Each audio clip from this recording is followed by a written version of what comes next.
যে আজকে গোপালগঞ্জে যে ঘটনা তারা ঘটালো, জঘন্য হত্যাকাণ্ড ঘটিয়েছে, আমি তার তীব্র প্রতিবাদ জানাই। এ পর্যন্ত 15 জন আহত এবং তার মধ্যে 7 জন নিহত। অবশ্য আবার কেউ বলছে 13 জন নিহত। সঠিক তথ্যটা এখনও আমরা পাচ্ছি, তবে 7 জন নিহত হওয়ার কথা শোনা যাচ্ছে, যেই ছাত্রদের হত্যা করেছে। যে সমস্ত ছাত্ররা হত্যা করেছে তাদের আত্মার শান্তি এবং মাগফিরাত কামনা করি। পরিবারের প্রতি আমার সহমর্মিতা জানাই, আর যারা আহত হয়েছে তাদের চিকিৎসা এবং দ্রুত আরোগ্য লাভ করতে চাই। কিন্তু এখন সে অত্যাচার চলছে, নির্যাতন চলছে। বঙ্গবন্ধু দেশ স্বাধীন না করলে আজকে কোনো জায়গা থাকতো না। এই সেনাবাহিনী তো বঙ্গবন্ধুর হাতে গড়া, আর আমি আসার পরে সেনাবাহিনীর উন্নতি করেছি। তারা দুপুরে ভাত পেত না, রুটি খেতে হতো, রুটি আর ডাল। আমি সরকারে আসার পর 96 সালে তাদের ভাতের ব্যবস্থা করে দিই, মাছ মাংসের ব্যবস্থা করে দিই, তাদের চাকরির তাদের বেতন বৃদ্ধি করা, সকলের বেতন আমি বৃদ্ধি করি। জুনিয়র অফিসাররা গাড়ি কেনা থেকে শুরু করে সব কিছু যাতে সুযোগ পায় সেই ব্যবস্থাটা আমি করে দিয়েছি, এবং আমি প্রমোশনের ব্যবস্থা করে দিই। শান্তিরক্ষা মিশনে আমরা 1 নম্বর স্থান, এটা তো আমি আসার পরেই হয়েছে।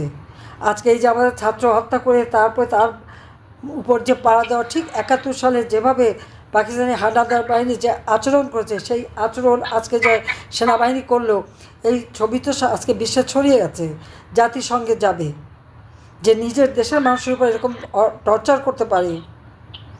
জাতিসংঘ শান্তি রক্ষায় এরা কি নেবে? আর নিজের সর্বনাশ তো তারা নিজেরাই করে যাচ্ছে, এটাই তো দুর্ভাগ্যের। আর যখন এই ইউনূস বাহিনী এসে মানুষ হত্যা করলো, কুপিয়ে কুপিয়ে মানুষ মারছে, একটা মেয়ে পরীক্ষা দিতে গেছে তাকে মারছে, এরা দাঁড়িয়ে দেখছে, তখন কিছু বলেনি। তারা এখন তাদের শক্তি নাই। বঙ্গবন্ধু ভবন যখন ভাঙছে তারা দাঁড়িয়ে আছে, আর্মিকে ভুয়া ভুয়া করে গালি দিচ্ছে। আর হাসনাত তো একেবারে হাসনাত না ওয়াকার স্লোগানই দিয়ে দিল, এতে তাদের আত্মসম্মানে লাগে না। আর গোপালগঞ্জে যে ছাত্র হত্যা করে, সবথেকে বেশি উন্নয়ন তো আমি করে দিয়েছি। আজকে সাংবাদিকদের জন্য যত রকমের সহযোগিতা আমি সরকারি থাকতে করেছি, কিন্তু যারা বেসরকারি চাকরি করে সেখানে তো আমাদের খুব বেশি এটা করার থাকে না। তারপরেও বেসরকারি পত্রপত্রিকা যাতে চলতে পারে তার জন্য যা যা করার আমি তো দিয়েছি সেটা। তা আমি এই হত্যাকাণ্ডের তীব্র প্রতিবাদ জানাই, এবং সারা দেশের মানুষকে আমি প্রতিবাদ করবার জন্য এবং প্রতিরোধ গড়ে তোলার জন্য আমি আহ্বান জানাচ্ছি। কেউ এখন আর ঘরে বসে থাকার সময় নেই, সবাইকেই যে যা আছে তাই নিয়ে এখন পথে নামতে হবে, এবং এই দুঃশাসনের হাত থেকে দেশকে মুক্ত করতে হবে। এবং সাংবাদিকদের বলবো, এখন সাহসের সাথে সত্য ঘটনা তুলে ধরতে হবে।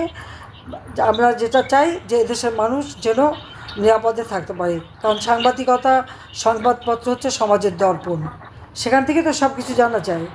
আর সেইখানে আজকে সেই সাংবাদিকতার কোনো স্বাধীনতা নাই, দেশের প্রকৃত অবস্থা কিছুই জানা যাবে না। এটা হলো বাস্তবতা। এবং এখনও টেলিভিশনে গোপালগঞ্জের যে চিত্র দেখাচ্ছে, চিত্র তার থেকে বেশি ভয়াবহ। অলিতে গলিতে ঢুকে ঢুকে মানুষকে গুলি করছে। তাদের অপরটা কী করলো? আর এরা যায় কেন সেখানে? কাজে এই ঘৃণ্য অপরাধের জন্য এই এনসিপির সব কটা যারা ওখানে যে এই ঘটনা ঘটিয়েছে তাদের শাস্তি দাবি করি, এবং সবাইকে সোচ্চার হতে হবে এই দুঃশাসনের হাত থেকে মুক্তি করার জন্য। মনে রাখতে হবে, এই যা কিছু ওই ইউনূসের মেটিকুলাসলি ডিজাইনের মাধ্যমে করা হয়। আর সারা বাংলাদেশকে আমি আহ্বান করব, এবং যারা বিদেশেও আছেন সবাইকে বলবো, এই অন্যায় ঘটনার প্রতিবাদ করুন। এই জঙ্গি ইউনূসের হাত থেকে দেশকে রক্ষা করুন, দেশের মানুষকে রক্ষা করুন, নারীদের রক্ষা করুন, শিশুদের রক্ষা করুন। আজকে এখানে বিদায় নিচ্ছি। খোদা হাফেজ। জয় বাংলা, জয় বঙ্গবন্ধু, বাংলাদেশ জয় হোক।